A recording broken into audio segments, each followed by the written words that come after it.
تو خبر یہ ہے کہ پاکستان کی قومی ایئر لائن PIA، جو کبھی ہمارے ملک کا فخر ہوا کرتی تھی، ایک تاریخی نجکاری کے معاہدے میں فروخت کر دی گئی ہے، اور اس ایک خبر نے پورے ملک میں ایک نئی بحث چھیڑ دی ہے۔ تو چلیں دیکھتے ہیں کہ اس ڈیل کی اصل حقیقت کیا ہے۔ 135 ارب روپے، یہ تھی پاکستان انٹرنیشنل ایئر لائنز کے 75% حصوں کی جیتنے والی بولی۔ اور جیسے ہی یہ رقم سامنے آئی، ایک طوفان کھڑا ہو گیا۔ سوالات اٹھنے لگے کہ کیا یہ قیمت ٹھیک تھی، یا ہم نے اپنا قومی اثاثہ سمجھ لیں کوڑیوں کے دام بیچ دیا۔ پھر سوشل میڈیا پر ایک بات آگ کی طرح پھیل گئی کہ PIA کو تو بس 1 یا 2 جہازوں کی قیمت پر فروخت کر دیا گیا ہے۔ اس ایک جملے نے آپ سمجھ لیں پوری بحث کا رخ ہی موڑ دیا اور اس ڈیل کو اور بھی متنازع بنا دیا۔ تو اس پورے تنازع کی تہہ تک پہنچنے کے لیے سب سے پہلے یہ سمجھنا ضروری ہے کہ یہ 135 ارب روپے آخر ہیں کیا؟ کیا یہ واقعی ایک بہترین ڈیل تھی یا پھر ایک گیو اوے؟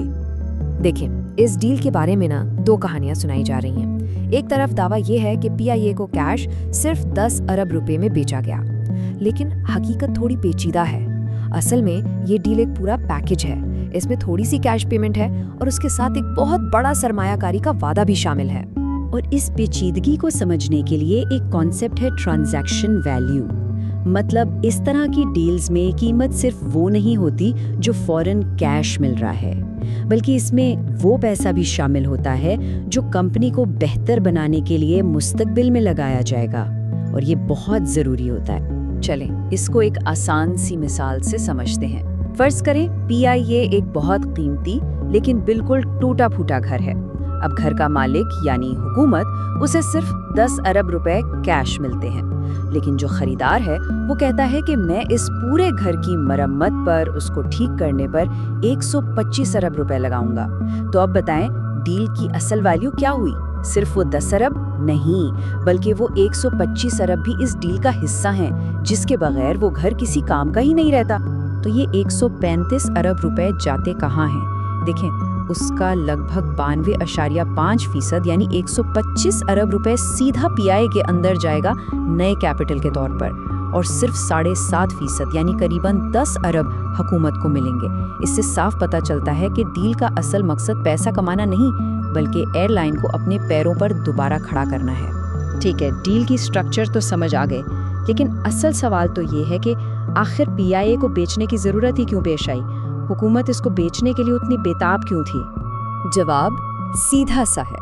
پچھلی کئی دہائیوں سے PIA عوام کے ٹیکس کے پیسوں پر ایک بہت بڑا بوجھ بن چکی تھی۔ یہ مسلسل نقصان میں جا رہی تھی، قرضوں کا پہاڑ بڑھتا جا رہا تھا، بالکل ایک سفید ہاتھی کی طرح جسے پالنا مشکل سے مشکل تر ہوتا جا رہا تھا۔ اور اگر آپ کو اندازہ لگانا ہے کہ حالات کتنے خراب تھے تو ذرا یہ نمبرز دیکھیں۔ 2017 میں PIA کی نیٹ ورتھ تھی -291 ارب روپے، اور جون 2023 تک یہ گر کر -649 ارب روپے ہو گئی۔ یہ نمبرز چیخ چیخ کر بتا رہے ہیں کہ ایئر لائن مالی تباہی کے بالکل قریب تھی اور فوری طور پر کچھ کرنا لازمی ہو گیا تھا۔ لیکن اس حالت میں PIA کو خریدتا کون؟ تو اسے بیچنے کے قابل بنانے کے لیے حکومت کو ایک بہت بڑا کام کرنا پڑا۔ انہوں نے PIA کے جو پرانے بھاری بھرکم قرضے تھے 831 ارب روپے کے، ان کو ایئر لائن کے اصل بزنس سے الگ کر دیا تاکہ خریدار کے سامنے ایک صاف ستھری کمپنی پیش کی جا سکے۔ اور یہ تقسیم اس طرح ہوئی کہ جو کور ایئر لائن بیچی جا رہی تھی اس کے حصے میں صرف 202 ارب روپے کے قرضے آئے، جبکہ باقی 629 ارب روپے کے جو میگا قرضے تھے ان کو ایک الگ سرکاری ہولڈنگ کمپنی میں ڈال دیا گیا۔ اگر یہ نہ کیا جاتا تو یقین کریں کوئی بھی اس کمپنی کو ہاتھ لگانے کو تیار نہ ہوتا۔ تو پھر سوال یہ ہے کہ آخر یہ اتنا بڑا چیلنج لیا کس نے؟ کون ہے یہ نیا مالک؟ جیتنے والا کنسورشیم پاکستان کا ایک بہت بڑا نام ہے، عارف حبیب کارپوریشن لمیٹڈ یا AHCL۔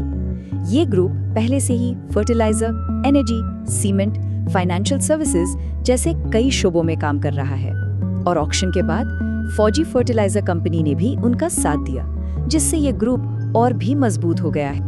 اور ان کی مالی طاقت کا اندازہ آپ ان کے پروفٹ سے لگا سکتے ہیں۔ ان کا منافع صرف ایک سال میں 9.4 ارب سے بڑھ کر 23.7 ارب روپے تک پہنچ گیا، مطلب ڈبل سے بھی زیادہ۔ یہ نمبرز دکھاتے ہیں کہ ان کے پاس PIA جیسی بڑی کمپنی کو نہ صرف سنبھالنے بلکہ اسے دوبارہ کھڑا کرنے کے لیے ضروری وسائل موجود ہیں۔ تو نئے مالک بھی آ گئے۔ اب سب سے بڑا سوال PIA کا مستقبل کیا ہوگا؟ نئی مینجمنٹ کا اس تاریخی ایئر لائن کو ریوائیو کرنے کا پلان آخر ہے کیا؟ ان کا پلان کافی ایمبیشیس لگتا ہے، چلیں دیکھتے ہیں۔ سب سے پہلے تو وہی 125 ارب روپے کی فریش انویسٹمنٹ کی جائے گی، پھر جہازوں کی فلیٹ کو 18 سے بڑھا کر 100 تک لے جانے کا پلان ہے۔ جو روٹس نقصان دے رہے ہیں ان کو بند کیا جائے گا، اور ایک اہم بات، تمام ملازمین کو کم از کم 1 سال تک نوکری سے نہیں نکالا جائے گا۔ لیکن پلان جتنا بھی اچھا ہو، راستہ آسان نہیں ہے، بہت سی مشکلات بھی ہیں۔ پہلا چیلنج PIA کی جو انٹرنیشنل ریپوٹیشن خراب ہو چکی ہے اسے ٹھیک کرنا۔ دوسرا، مضبوط امپلائی یونینز کے ساتھ ڈیل کرنا۔ تیسرا اور شاید سب سے بڑا، برسوں پرانا انیفیشینٹ کلچر بدلنا۔ اور ہاں، ایک اور غور طلب بات یہ ہے کہ بڈنگ میں کسی بھی باہر کی ایئر لائن نے کوئی دلچسپی نہیں دکھائی تھی۔ تو ایک بات تو طے ہے، PIA کی پرائیویٹائزیشن سے عوام کے ٹیکس کے پیسوں پر سے ایک بہت بڑا بوجھ تو اتر گیا ہے۔ لیکن جو سوال سب کے ذہن میں ہے وہ یہ ہے کہ کیا ایک کارپوریٹ جائنٹ اس قومی نشانی کو، اس نیشنل سمبل کو واقعی دوبارہ زندہ کر